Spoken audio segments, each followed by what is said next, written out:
We've used almost a tenth of a kilowatt in 17.5 minutes. We're looking at 108 degrees, so it is not as hot as the other one, even on low. But I'm doing a fun little experiment today. If I can get this thing to sit back there. This is a very small surface here I'm getting into balance on. But I'm in my basement right now. I'm going to go upstairs.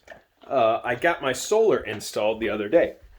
It's outside on my carport that I built just for solar, and the porch that was also built for solar because I have a furnished attic in this house. If we go upstairs, it's now furnished, bedrooms and a bathroom up there. So nowhere to really put solar on the main house. Plus it's shaded, it's east-west, so built a nice south-facing carport. And now currently heating the house with one downstairs, one in the living room, one upstairs, and one in here. So 4 oil heaters. And I don't have my net meter yet, meaning I don't have a way to have my solar on and roll power backwards onto the grid without getting charged for it. So in other words, if this meter is spinning forward, I'm getting charged for that power coming into the house.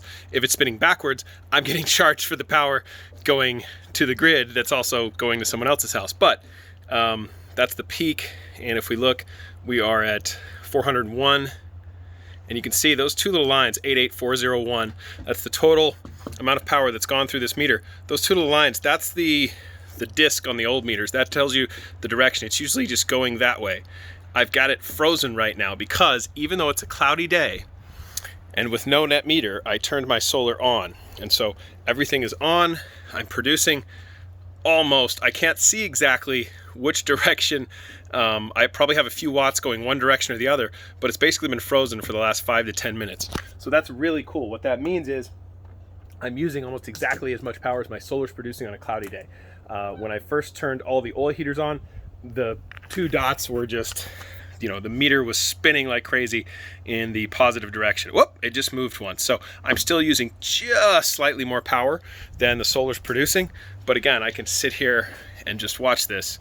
Oh, now it's moving a little faster. So maybe there's a little more clouds than there were a few minutes ago. Yeah, it's starting to move. So now we have a little bit of a change in the solar production probably. And I can't see that yet because, as I said, we haven't set everything up and turned everything on because we don't have a net meter yet. So we're waiting on Idaho Power to come and do that.